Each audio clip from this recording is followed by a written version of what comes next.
Thank you very much to our Department of Finance Secretary Ralph Recto. With us here, please take your seats. With us here as well is the Speaker of the House of Representatives, Speaker Martin Romualdez, and there are numerous members of the Cabinet as well who are here this afternoon for this rather important occasion. And of course, Mr. Brent, for the President of the World Economic Forum, who played host to us when we were in Davos. Distinguished guests, ladies and gentlemen, good afternoon. So at the very beginning, allow me to extend a warm welcome to all of you, our distinguished guests, dear friends and partners in the private sector from around the world. To all those who have come from far and wide to join us in today's country roundtable, thank you for expressing your interest in the wellspring of investment opportunities that have sprung up here in the Philippines. Of course, I would be remiss if I do not acknowledge and extend our profound gratitude to our partners at the World Economic Forum for their enduring support and vital role in the Philippines' growth story and ascent to the global stage.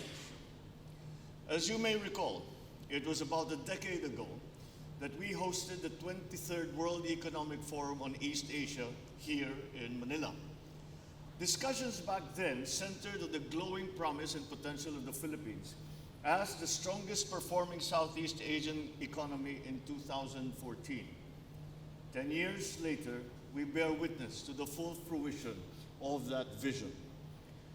Today, against great odds, the Philippine economy shines as the brightest spot in the fastest growing region in the world.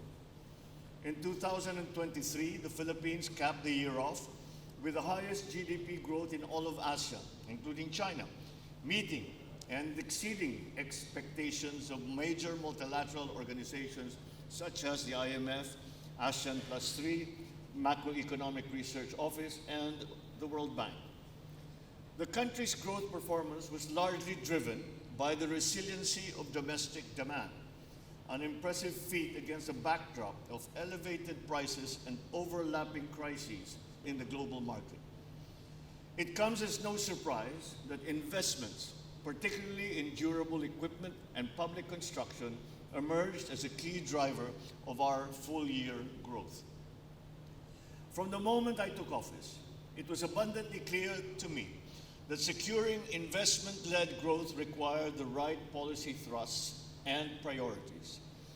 In response, we quickly formulated a vigorous plan for boosting infrastructure development that featured cross-cutting strategies for enhanced efficiency to reduce operational costs and to avoid costly delays. To fast-track the rollout of infrastructure projects, we have prioritized a pre-selected list of 185 infrastructure flagship projects worth over 9 trillion pesos, or the equivalent of $163 billion. These projects, which offer high rates of return and enjoy streamlined processes, target strategically important sectors for sustainable development, such as physical and digital connectivity, agriculture, energy, health, and climate-resilient infrastructure. As of today, more than half of these projects are either already ongoing or approved for implementation, while around a quarter are seen to be financed through the public-private partnership mechanism.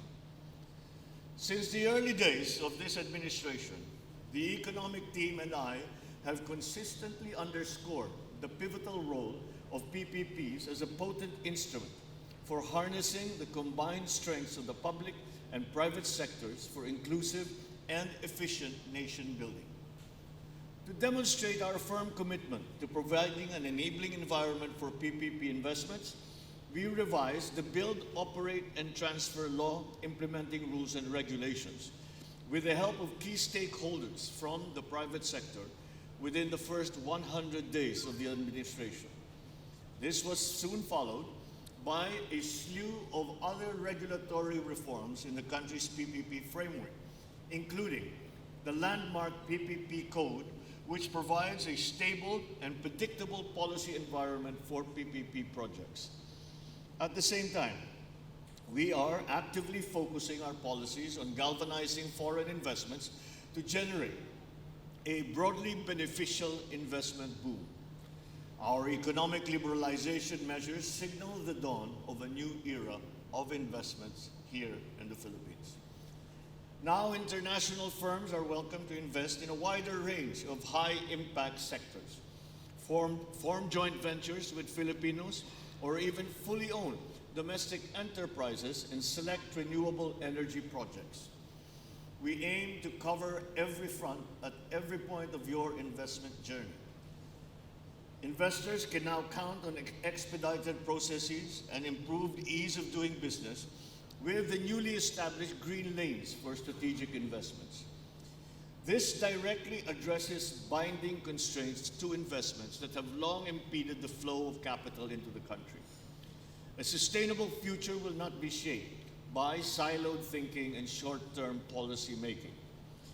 With the advent of the fourth industrial revolution, we have reformed our corporate income tax structure and fiscal incentive system to attract investments in strategically important industries. The Corporate Recovery and Tax Incentives for Enterprises, or the CREATE Act, positions the Philippines as a strategic hub for high-quality investments by providing longer income tax holidays and additional income tax deductions for highly desirable operations. This includes projects covering research and development and those adopting advanced digital production technologies.